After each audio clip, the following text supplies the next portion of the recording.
Hi everyone, Rose here, and today ay gagawa ako ng quick video tutorials kung paano ba maglagay ng download links sa iyong RaketPH na mga listings, kung paano ba ma-download or makuha ni buyer yung templates mo from Canva.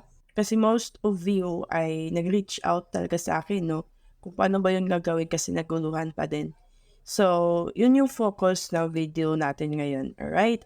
So, go to your RaketPH na shop. So, here, under products, makita mo ito, yung products menu. So, mag-add new product tayo. Okay? And then, pipiliin natin ang digital downloads, lalo na if mga digital products yung ibebenta natin. And then, click continue. And then, click mo na itong start from scratch tayo. Alright, dito sa add new product, makikita mo dito na kailangan mo mag-fill up ng product name, product type, description, mga media, ito yung thumbnails, and then assets, ito, kung saan mo i-redirect yung buyer mo. So most of you ay dito talaga nahirapan sa asset na part. So I will show you yung process ko kung paano ko ba siya ginagawa. Okay? First thing first ay punta muna tayo sa Canva. Alright, ngayon andito na tayo sa aking Canva account and I will show you kung paano ko ba ino-organize yung digital products ko kay RaketPH. So right now, under home, makikita mo itong projects. Okay, click mo na itong projects.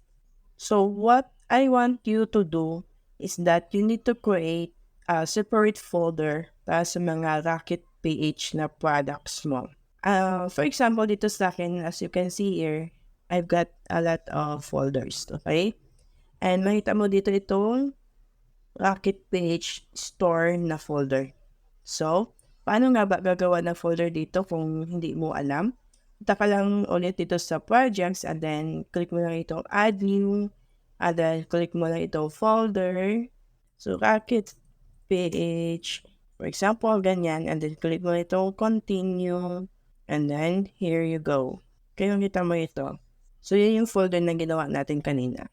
So, dito guys, I want you to create a separate folder exclusive lang para sa mga RaketPH na products mo. So, ayun guys, once na naka-create ka na ng pinaka-main folder mo for your RaketPH na store, i-open mo siya. And then, after that, ay gagawa ka ulit ng another folders. So, for example, ito sa akin, under my RaketPH store ay may 3 folder pa ako. So, ang mga folder na yun ay para sa aking listing templates, para sa aking thumbnails, and para sa aking digital products. So, inside my digital products na folder, pag inopen ko siya, makita mo dito na may mga folders pa ulit akong nilalagay. For example, gusto mo magkaroon na digital products na basic book for kids. So, gawa ka lang ng new folder. Dito sa taas, makita mo ito. Add new folder. New folder. Lagyan mo ulit ng basic books for kids. So, save. So, what I want you to do is dapat under sa digital products na folder is i-categorize mo pa din yung mga digital products na binabenta mo para hindi ka maguluhan. Okay? Dito sa digital products, ay ito yung mga digital products na binibenta mo kay RaketPH. So, dyan lang lahat.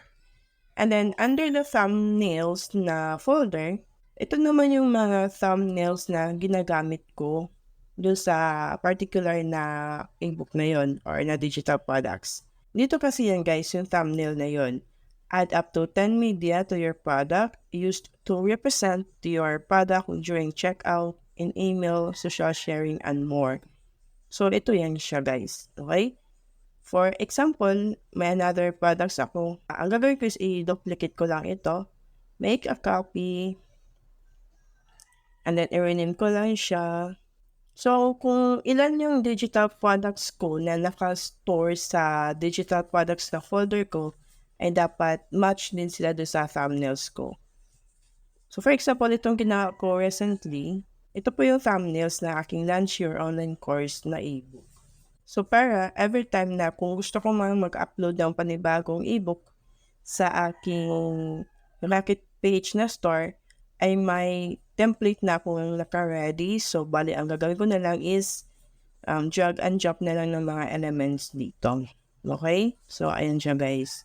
Ito po ay mga mock-up design, no? Para sa aking digital product. So, ayan siya guys. Basically, dito sa thumbnails folder, ay para lang talaga siya sa mga thumbnails or sa mga media na gagamitin natin sa pag-upload dito. Okay? Ang next naman, yung third is itong listing template. So, dito medyo naguluhan ang karamihan sa inyo, no?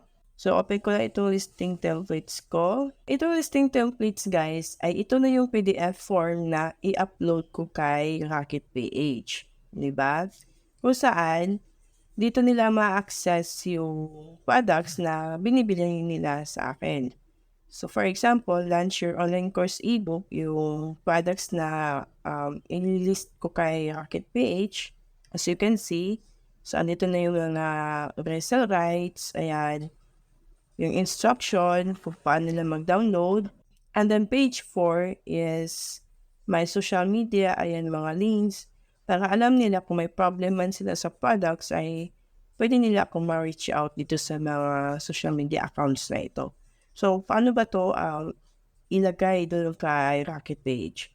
So, for example, this one, i-click ko lang itong share, and then i-click ko lang itong download, and then i-link ko lang itong file type. It should be PDF standard, and then click download. So, my premium image, click mo lang itong tatlong dots, and then download a free watermark draft. Okay na yan siya, guys. What if, Miss Rose, may bundle ako gusto kong ibenta? Okay, so dito mo siya ilagay sa page number 3. For example, okay, this one is single product lang siya. So, gagawa ako ng another button, guys. For example, nagbibenta ka ng 4 na ebook, kunwari. Tapos, gusto mo siyang i-bundle. BC book number 2. Lagyan natin ng ebook template. 1. For example, may mga iba't iba kang digital products and then gusto mo siya ibenta ng naka-bundle, right? So, paano nga ba niya makukuha ni buyer yung 4 na products na yun? So, dito ka maglagay niyan sa page 3 ng listings. Like, click the button below to download the resources. So, dito sa button number 1, dito mo ilalagay yung link ng first product mo. Okay? For example, yung product ko ay nasa Google Drive kasi ito siya guys. Dito ko siya ilalagay. And busy book number 2, for example, nasa Canva. So, for example lang to, ito yung products na gusto kong ibenta. So, open ko lang siya. Open a new tab. So, i-click ko lang itong share. And then, click mo itong tatlong dots pa. See all. And then, kunin mo itong template link. So, copy, and then create template link. Click copy. Copy link with watermarks. Okay lang siya, guys. Tapos, balik ka dito sa product listing mo. Dito siya i-paste ngayon sa button number 2. So, edit link mo. Paste, and done. And then, for your product number 3, for example, ebook template, so, balik tayo ulit sa Canva kung maghanap tayo na products ko dito. Gusto kong ibenta itong Ideal Client Workbook. So, open ko siya. And then, click Share. See all. And then, template link. Create template link. And then, copy. Balik ako dito sa aking listing.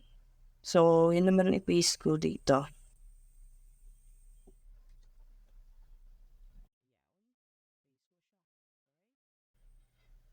So, what if yung fourth product mo ay nasa G Drive na nakasave? So, punta naman ako ngayon sa aking Google Drive. So, for example guys, itong mga video tutorials ko about SYSTEME.io ay ibenta ko siya kay RaketPH. So, punta lang ako sa folder niya and then click ko lang ito, tatlong dots na ito. And then, click ko, and then punta ako dito sa share. Dito sa share, click share, and then i-click mo pa itong share. And then, dito sa restricted, ay gawin mo siyang anyone with the link, and then viewer, and then copy link. Balik tayo sa product listing natin. So, dito sa button number 4, click mo lang ulit yung button, and then, dito mo na ilagay yung Google Drive link. Okay? And then, click done. So, once you are done sa paglagay ng mga product links mo dito sa iyong listing, click mo na itong share, and then download. Tapos yung file type is PDF standard. So, bakit nga ba PDF standard yung pinili ko? O pipiliin natin. Ang PDF standard, guys, ay very recommendable, lalo na kapag may mga links ka sa yung documents. Kasi kung flattened PDF ang pipiliin mo, hindi nila maklik yung mga links inside your PDF. Okay? So, don't forget to always choose PDF standard para magiging clickable yung mga buttons na ito pag na-download nila. Yun lang naman yung kaibahan nun. Kapag PDF standard, clickable yung mga links. Kapag flattened PDF, kahit marami kang links na nilagay dyan, ay hindi nila yun makiklik or hindi sila ma-direct doon sa links na nilagay mo sa yung PDF. And also, select all pages and then click download. Okay. Once na download mo na ito, may PDF ka na, punta na tayo ngayon kay RaketPH. So, nag-add na ako ng product name, and then product type, digital downloads, description. Sa description, guys, ay meron akong separate na folder sa aking G Drive. As you can see here, so under my drive, my business, and then RaketPH. So under RaketPH folder, ay may folder pa ako for product description. And dito ako naglalagay ng product description, as you can see. So ito yung product description ko, guys.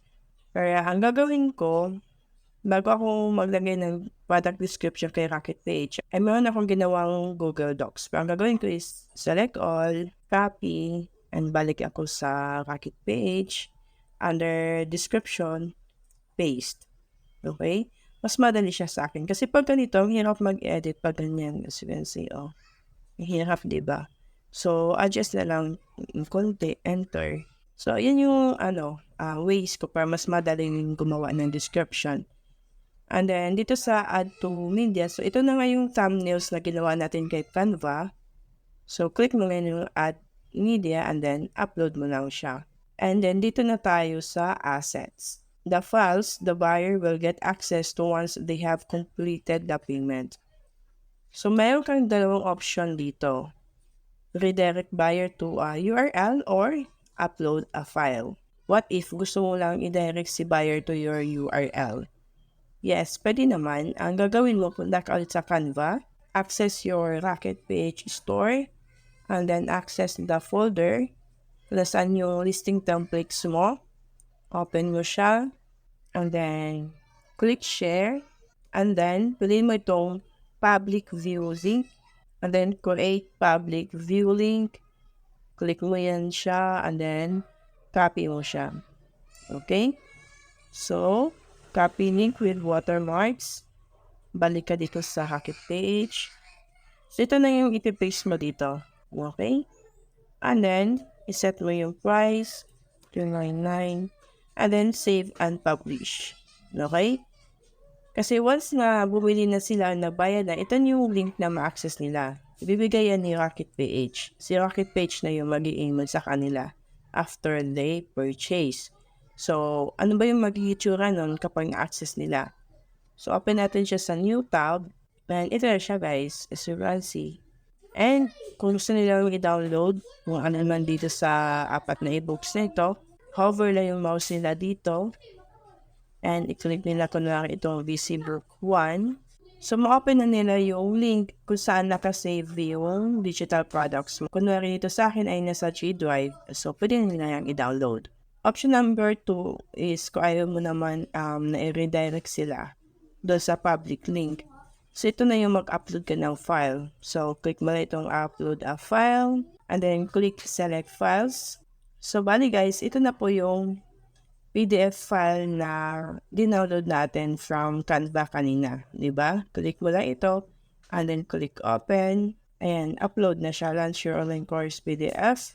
And then hit save and publish. So, ganun siya guys on how I created my assets or yung mga links ko.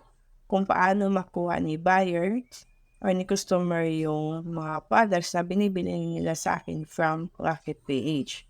Alright guys, I hope this video helps you understand, no, on how your buyer or your customer can get the digital products that you are selling to them. Alright? In case naman na hindi mo talaga siya maintindihan, just leave a comment below. Okay? And I will see you in my next video.